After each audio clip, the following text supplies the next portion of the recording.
Friends, good morning. ఎలా ఉన్నారు అందరూ? బాగున్నారా? నేనైతే చాలా బాగున్నానండి.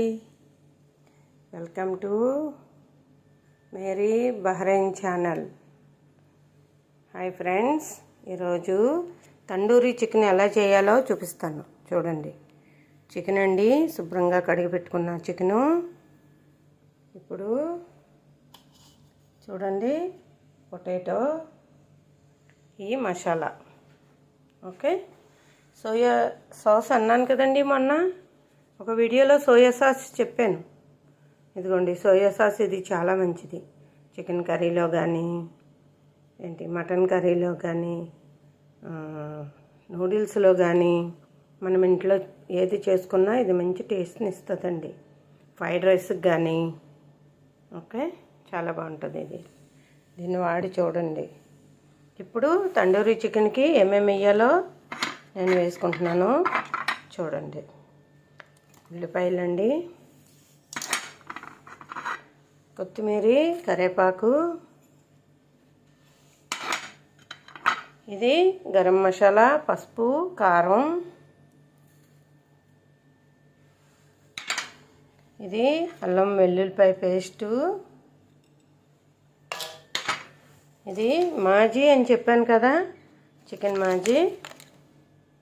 ఇదిగోండి, ఇది ఇక్కడ మసాలా అన్నమాట. ఇది బాగుంటుంది, టేస్ట్ వస్తుంది అన్నమాట. మనం టేస్టింగ్ సాల్ట్కి బదులు ఇది వేసుకోవచ్చు. ఓకే, అన్నీ వేసాను చూడండి. ఉల్లిపాయ, కరివేపాకు, కొత్తిమీర, గరం మసాలా, పసుపు, కారం, అల్లం వెల్లుల్లిపాయ పేస్టు అన్నీ వేసాను. ఇందులో సోయా సాస్ ఒకటి, సోయా సాస్ అండి ఇది. ఓకే, సోయా సాస్ వేసాను.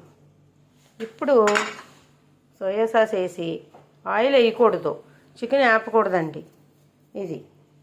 దీన్ని ఇలాగే మనం ఆయిల్ లేకుండా దీన్ని మనం చెయ్యాలి. ఈ కరోనా వచ్చిన తర్వాత మనం ఈ ఆయిల్తో చాలా ఇబ్బందులు పడుతున్నామండి, అందరికీ తెలిసిందే. ఏం చేయాలంటే మనం ఆయిల్ని ఎక్కువగా వాడకూడదు చూడండి. అందుకోసమనే ఆయిల్ లేకుండా మీకు చూపిస్తున్నాను చూడండి. ఇప్పుడు వాటర్ పోసాను. ఈ చికెను ఒక 20% ఉడికిన తర్వాత అప్పుడు ఈ బంగాళదుంప ముక్కలు వేస్తానండి. ఎందుకోసం అంటే మనం ముందే వేసేసామంటే బంగాళదుంప ముక్కలు ఉడికిపోతాయి, మెత్తగా అయిపోతాయి, ముక్క ఉండదు. అదే మనం చికెన్ కొంచెం ఉడికిన తర్వాత వేసుకున్నామంటే చాలా బాగుంటుంది అన్నమాట. ఓకే ఫ్రెండ్స్, చూడండి. మరి మీకు ఏమైనా చెప్పాలంటే నాకు కామెంట్స్లో చెప్పండి ఫ్రెండ్స్. అలాగే మీరు హ్యాపీగా ఒక చిన్న లైక్ వేసుకోండి, సబ్స్క్రైబ్ చేయండి, బెల్ ఐకాన్ నొక్కండి. మరి మీ ఫ్రెండ్స్కి, ఫ్యామిలీకి షేర్ చేయండి ఫ్రెండ్స్. ప్లీజ్ నా ఛానల్ని మేరీ బహ్రెయిన్ ఛానల్ సబ్స్క్రైబ్ చేయండి. ఓకే ఫ్రెండ్స్, ప్లీజ్ కామెంట్ చేయండి ఫ్రెండ్స్.